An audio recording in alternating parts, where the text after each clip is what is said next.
It looked into the Baltimore Police Department and other local departments receiving surplus military gear from the feds. It's been a controversial program for the last decade. This morning, we have Adam Andrzejewski, CEO of OpenTheBooks.com, joining us live to weigh in on his findings here. Adam, good morning. Thanks for joining us.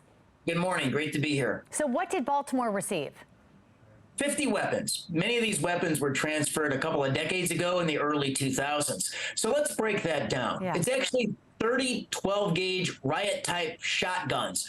Now, that sounds really scary, transferred from U.S. military agencies right into the Baltimore City Sheriff's Department, but it has a public purpose.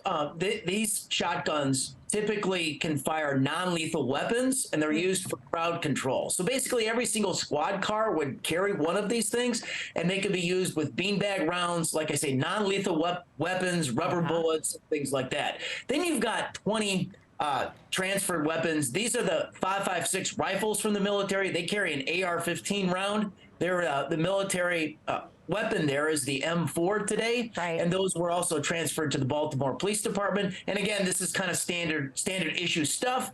These transfers could actually save taxpayers money.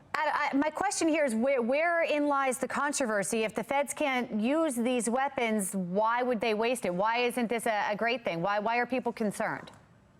Well, in terms of the Baltimore City Sheriff's Office, that gear can save taxpayer money. It does come with a lot of rules which we can discuss. But the critics of the program 1033, which this falls under, have taken the program to task for things like the transfer of tracked tank-like vehicles, winged aircraft, bayonets, for crying out loud. The Obama administration put a ban on those type of things being transferred from the program. Unfortunately, the Trump presidency administration, they removed that ban. We find no evidence across the state of Maryland that these heavy weapons have been transferred, and certainly not into City of Baltimore agencies. And you said that there are rules that they have to follow. This varies by local jurisdiction?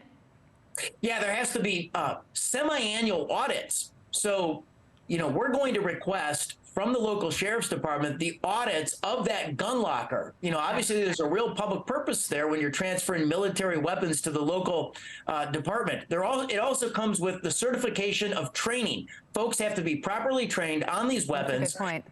And it also happens at the state level. The state has to audit the local units, the local police departments. For example, there's 5 helicopters there are 5 mine-resistant vehicles that have been transferred to counties. There are 3 helicopters, including the Department of Natural Resources, and 2 in the Anne Arundel County that have been transferred. And there is 148 7.62 rifles. That's a 30 caliber rifle that fires a 308 round. It's a sniper rifle. And so all of that stuff is supposed to be tracked and audited every year. Oh, I'm anxious to hear your findings, because if this is in fact done right with the right training and, hopefully they're using them correctly, then this could be really helpful to taxpayers. So we're interested to hear what you find, and please keep us posted. Thank you. Thank you.